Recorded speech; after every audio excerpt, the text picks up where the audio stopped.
photographs really cannot capture. So Rod mounted his first one-man exhibition in 1962 at the Loose Gallery, where he would return for several subsequent one-man shows.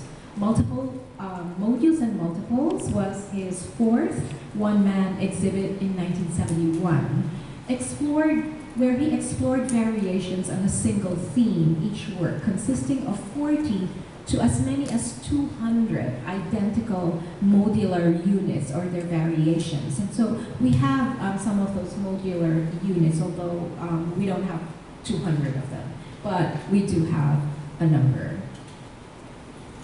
Always seeking converts and comrades in his mission to rejuvenate the local art scene, Rod's search for innovative strategies led to the experimental exhibition Interaction 1971 with fellow artists Eduardo Castrillo, H.R. Ocampo, Oni Olmedo, and many others.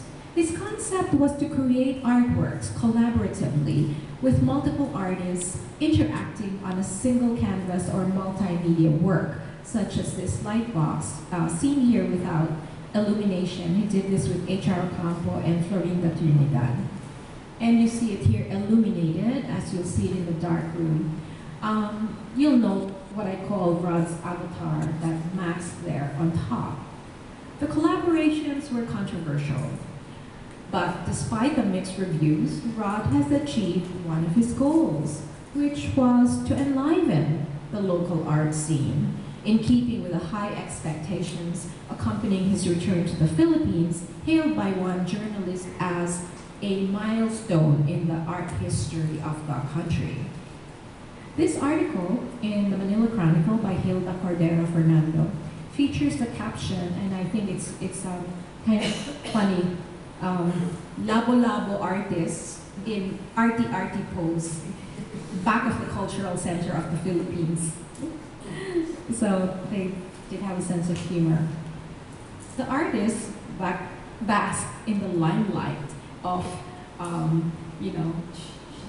media limelight with their themed attire, and the captions are really interesting because you can't see it from there, but it's talking about how Mrs. Alfredo Rosas, Alfredo Rosas actually wanted to purchase pants that were old rose color, and his wife said, "Oh, old rose for an old Rosas." So then he said, "Okay, I'm not going to do that." So instead, he bought these pants with, the red and blue, and the caption says, "Well, it's loud enough to strike any wife dumb." And then of course that's Jose Joya, Solomon Saprid, Alfredo Rosas, H.R. Ocampo. Those were fun days. Of course, Rod made his fashionista statement with Dalmatian pants, and that's Onig Olmedo sitting, and Florinda Trinidad was a curator, and all very fashionable. So created quite a stir.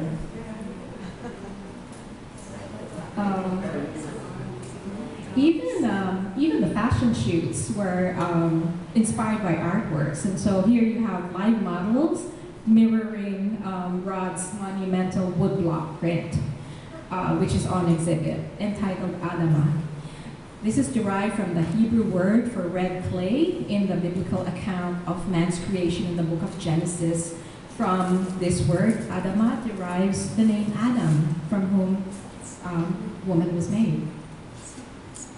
Note how, I thought it was interesting to show you, Rod often used the same wood blocks for different works. For example, you see the motif in mustard on the left in Ursprung, and he uses the same wood block in the black border on the one side of the Adama on the right. And we're still looking for the wood block, right, Odell? Trying to find it. In 1965, Rod's preoccupation with theoretical problems generated the unprecedented one-man, 5-gallery exhibit under the umbrella title Form Probe 75, shortened from the original title of Form Problems. The multi-sided multimedia exhibitions displayed Rod's impressive mastery of a wide range of artistic techniques. On the right are views of the invitation that he designed. Rod's studies and handwritten notes outline conceptual frameworks informing each series. The Votary series, for example, literally deconstructs the traditional notion of still life paintings. What he did was he combined one still or inanimate object plus something alive. So here's a portrait. This is one of his research assistants with two inanimate images. While deconstructing the notion of still life in this manner, Rod engages as well in social commentary by juxtaposing two aerosol spray cans, clearly alluding to its damaging effects on the environment, juxtaposing these with a butterfly, a delicate creature with a very short lifespan, evoking the fragility of life. This other work, also in the Votary series, Anting Anting, combines prominent folk elements, magical symbols on amulets designed to protect the wearer, and the native rooster, images that also occur in the devotional quartet. Note the confident brushstroke in the detail on the right. Switching gears from watercolor and acrylic paintings to charcoal and pen and ink, the Odalisque series of nude sketches intellectualizes notions of nudity versus nakedness. Art critic Paul Safaralia notes Rod's unconventional use of light as, I quote, a pictorial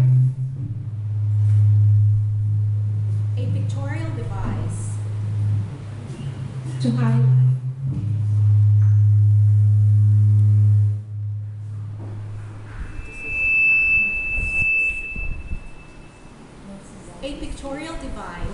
highlight can you hear me? Back.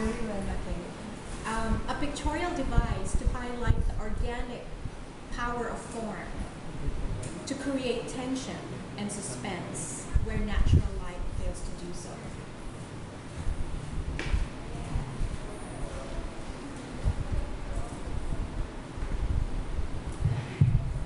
So I'll just repeat that in case you didn't hear that. This is Paul Safaralia, who was a very well-known critic at the time.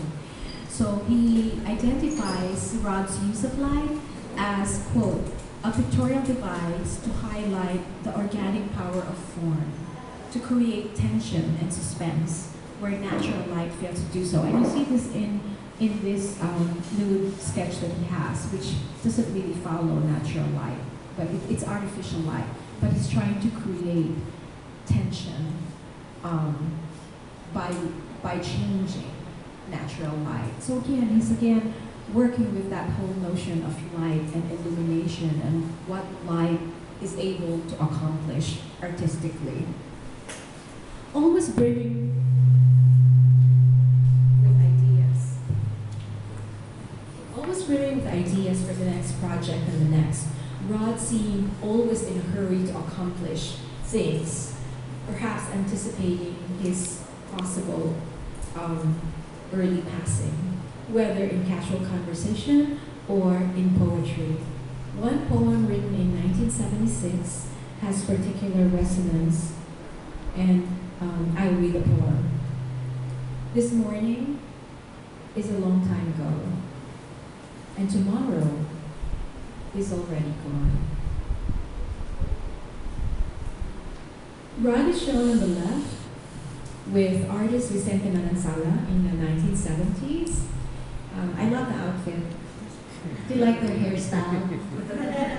I love Manansalang Enteng's safari coat with a belt, but it's checkered. So,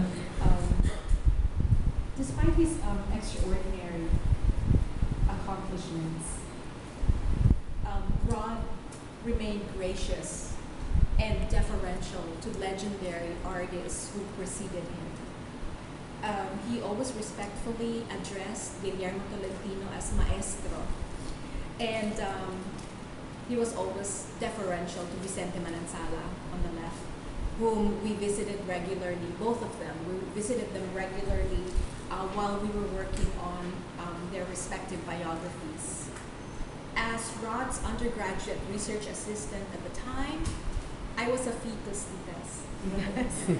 I became part of this universe of precious engagements, not fully grasping at the time their significant art historical implications.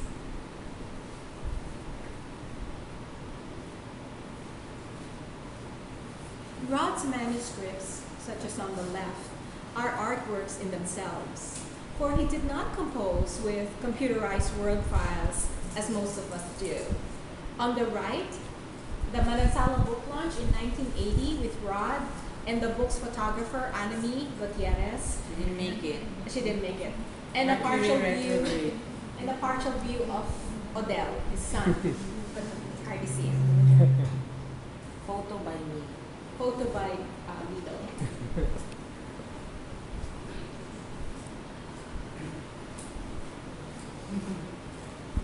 So, I have often credited and blamed Rod, usually to his face, for the curse, and I mean this in a good way, of being in this field. His strategy of entrapment for being. Let me repeat, I have a microphone. I have often credited and blamed Rod for, and I do this to his face a lot, for the curse, which I mean in a good way, of being in this field. His strategy of entrapment was by involving me even as an undergraduate student in his book projects with prominent credit. Look at that. Look what he did. And it was just such a small contribution. I just did the documentation and I did a checklist of drawings, but he has my name like on the title page and he has my picture. So I guess it worked because I couldn't really switch careers after the Tolentino book came out. I was in too deep. People thought, she's crazy. Why is she applying for this job in business? She has that book, it was a trap. But so, this is how I envision Rod today in the place where he is, gloating at his success. Rod influenced and changed many lives through the years. He never tired of scouting for professionals for his projects, mentoring prodigies taken under his wing. On the right, left, his special protege, Lido. After my own absence of 18 years studying and working abroad, I reconnected with Rod when I returned to the Philippines to become director of Museo ng Manila in 1998, and then Ayala Museum from 2000 to 2006. Before the new Ayala Museum opened in 2004, I often confided to Rod my exhaustion and desire to leave as soon as the new building opened. Of course, I always complained about how he trapped me into this thankless field. And Rod would always restrain me, try to restrain me, advising that I stay at least a couple of years after opening the new building to ensure institutional stability. And of course, it is very stable. We have the Ayala Museum director right here, Mariles Castillo. And Ayala Museum, I keep calling it the new Ayala Museum, is celebrating its 10th year this year. Later in his career, Rod noted the growing proliferation of PhDs, and he half-jokingly, half-seriously told me that he felt that the doctor title was losing its prestige. So he preferred to drop the Dr. Perez title, and he just wanted to be called Rod.